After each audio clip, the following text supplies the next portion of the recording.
Hello and welcome. I'm George Eliason.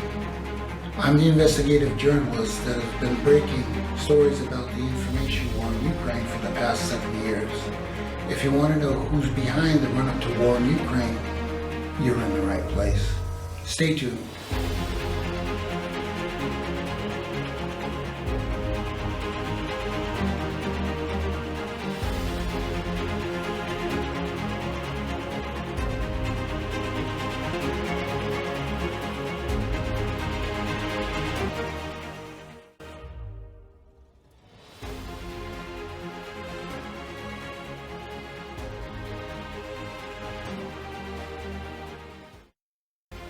Welcome back. We're going to do this through first-person accounts. From here, we're going for a ride.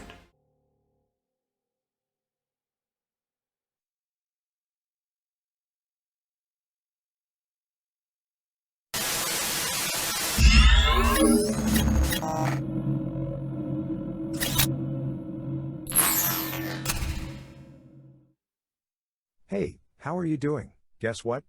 For the first time ever, I'm being paid to do IW. I did IO for years. Ran the IO Institute and was paid for that. I ran my old Inform is to Influence blog for 9 years and wasn't paid a penny. I started a week ago. Just an FYI, I did write a national information strategy for Ukraine, but they never adapted. I've been a writer too published by REN, and I never controlled or even suggested to a single troll. I've consulted and advised a lot. But DoD and Congress are cheap, except when passing large bills. Oh, and I've worked in cooperation with, not for, the US government, in quite a few foreign countries. Where are you now? Following Joe Biden's inauguration, Ukraine began complaining of a Russian troop buildup on its border. They claimed Russia moved over 90,000 men. According to Ukraine's Zelensky, Russia was prepared to attack at any moment.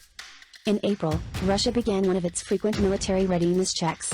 Although there were reported 10,000 soldiers including airborne and amphibious troops in Crimea, the bulk of the military force was located at Kasputin Yar. Kasputin Yar is 751 kilometers or 466 miles away from the Ukrainian border.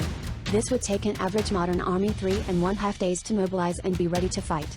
You have to account for refueling as well as moving heavy weapons. They have to set up staging areas, then build bases. Voronezh is 515 kilometers from the Ukrainian border.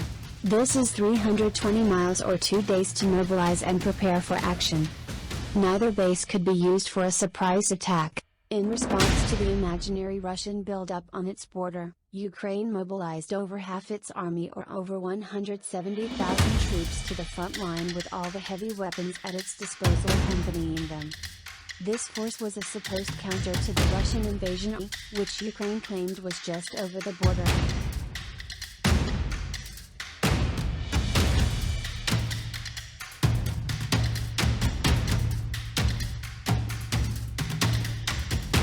Recently, Ukraine's President Zelensky told the Ukrainian Foreign Intelligence Service, "We have learned to contain external threats. It is time to launch an offensive to secure our national interests. We are united in wanting our territory returned immediately."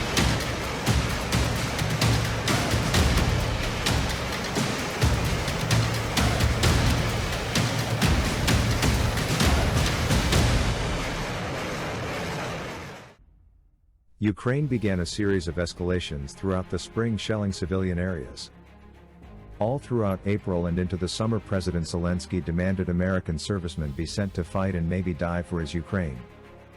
Although Biden refused to send Americans to fight, this is the story President Biden, members of Congress, and mainstream media have been echoing. Russia had one demand: that the West hold Ukraine's feet to the fire and fulfill the 2015 Minsk agreement. So what is it that Ukraine's President Zelensky finds so threatening about Russia? Ukrainian President Zelensky told visiting U.S. senators in early June 2021 that the Ukraine's military defense against Russia and the completion of the Nord Stream 2 pipeline are inextricably intertwined. Once the project is completed, Ukraine will be deprived of the funds required to fund defense spending and defend Europe's eastern border. According to Zelensky, Nord Stream 2 will cut Ukraine off from gas supplies, which will cost us at least $3 billion per year. We won't be able to pay for the Ukrainian army. Zelensky, always the joker, wants Russia to pay $3 billion per year so he personally can defend Europe from Russia, who is paying him. What a great story.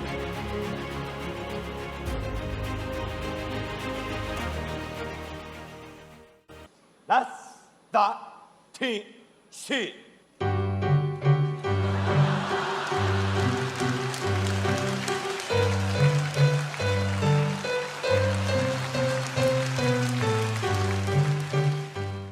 Seeing he's confusing screenwriting fantasy with diplomacy again. Ukraine demanded American and European soldiers back up Ukraine so it could launch an attack on Russia. To which, Joe Brandon said no.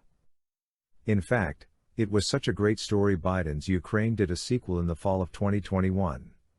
First, Ukraine tried to pull Europe and NATO into a conflict with Russia by claiming Russia was back on the border.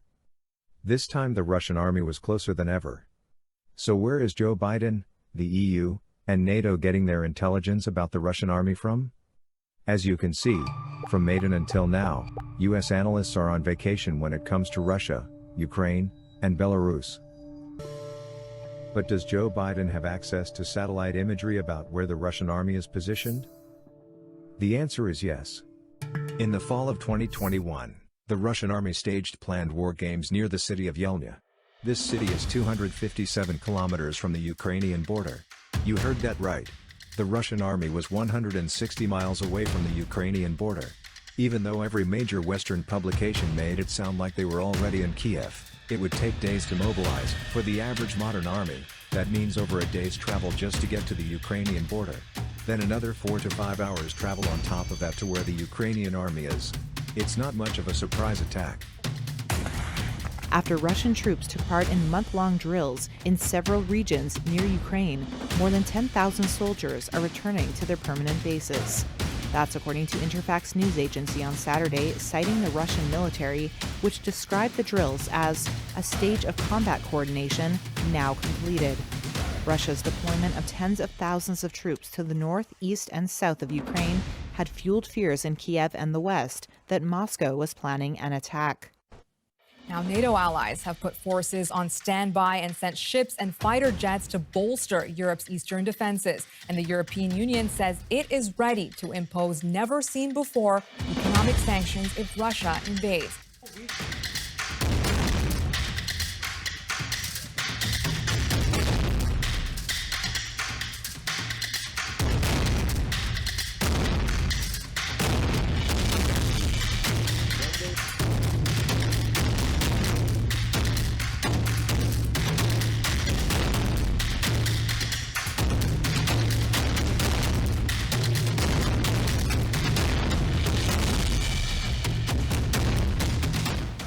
Now that you know who's behind the build-up to war in Ukraine, if you look back, the timing of the escalation and Harding's return to work coincide. What really sticks out is the fact that media has been leading political decisions and not the other way around. This is InfoWar.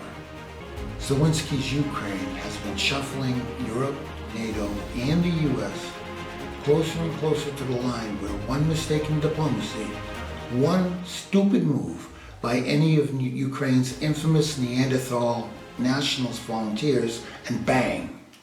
The next headline reads, "Oops, thousands dead in Ukraine as the war spreads across Europe." It's a hard enough choice to bear the cost in lives when a war is worth fighting, never mind when one isn't and it can be avoided.